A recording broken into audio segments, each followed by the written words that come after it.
Hello my dear students, आप सभी का मेरे इस YouTube चैनल A-K-Run क्लास में दिल से स्वागत है।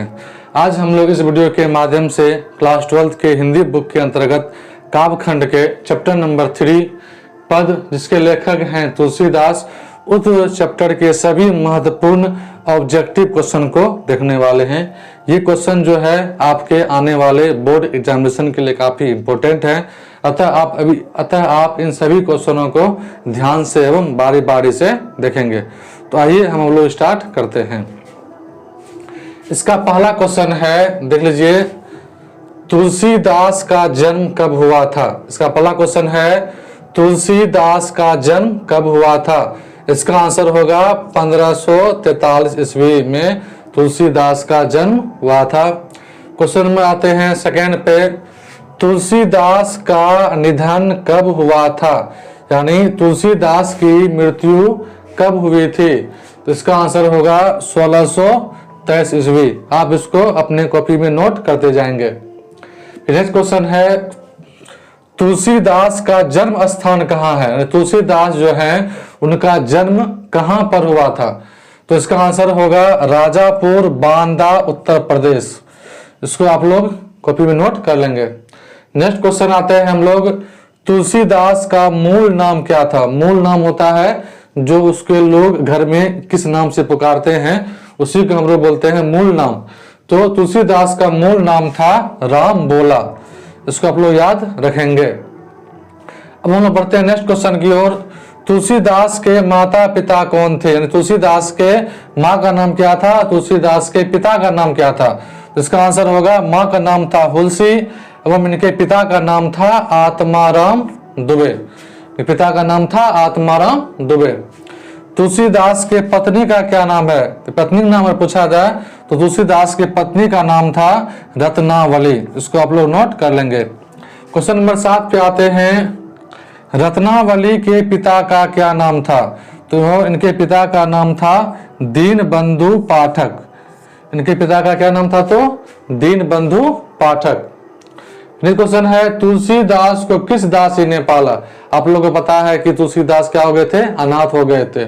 उसी क्रम में तुलसीदास को जो थे दासी का नाम है आपका चुनिया।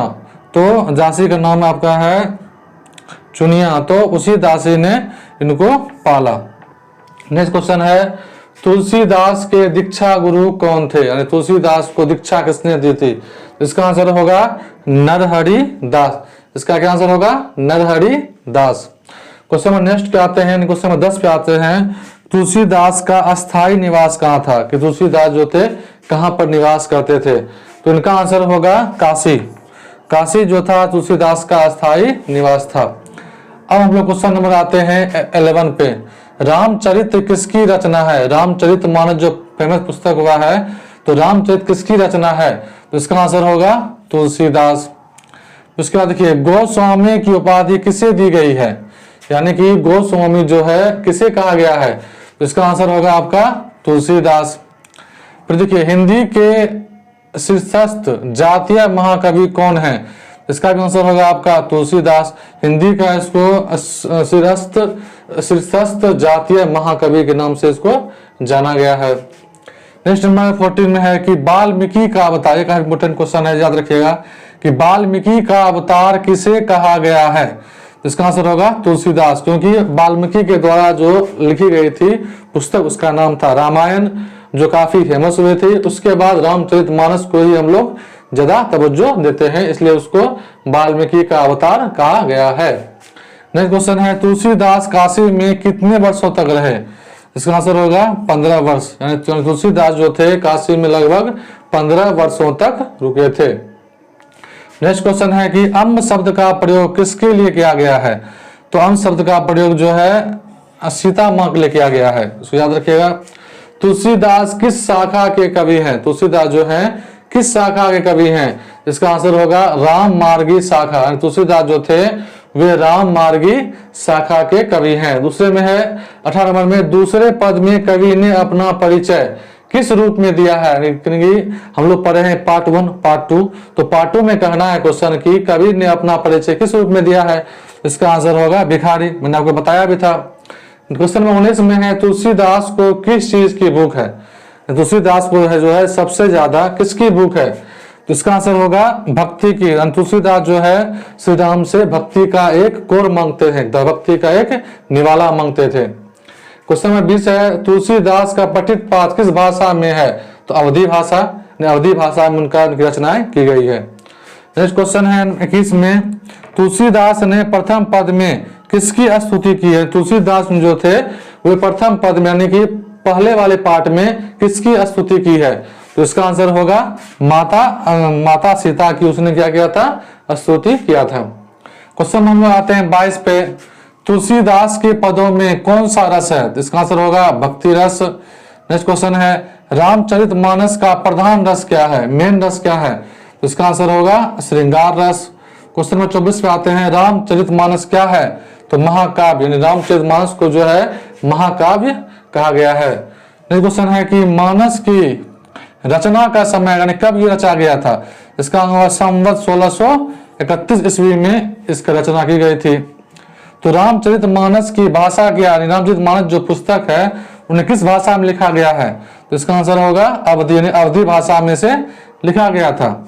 नेक्स्ट क्वेश्चन है तुलसीदास के शिक्षा गुरु कौन थे, तुलसीदास को किसने शिक्षा दी थी, इसका आंसर होगा शेष सनातन, सभी सनातन आदमियों ने इन्हें शिक्षा दी थी।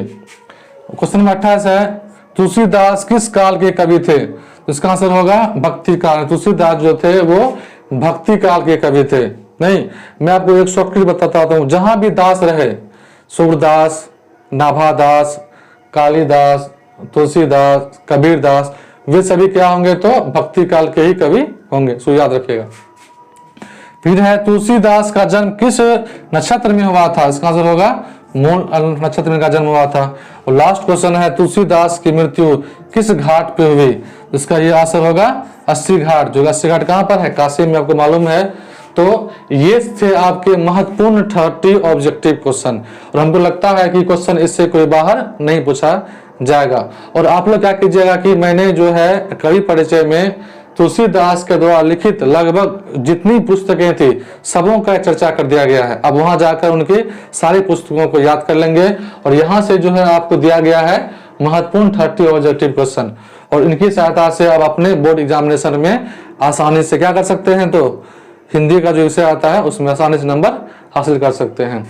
तो ठीक है, आज के क्लास में बस इतना ही, फिर मिलते हैं एक नए क्लास में। अगर आपको मेरा ये टॉपिक अच्छा लगे, अगर अच्छा लगा होगा तो मेरे इस चैनल को जरूर सब्सक्राइब करें और अपने दोस्तों के भी शेयर करें, ताकि उन्हें भी इस तरह की महत्वपूर्ण जानकारियां प्राप्त हो सके। तो मिलते हैं एक नए वीडियो में, तब तक के लिए दिल से धन्यवाद।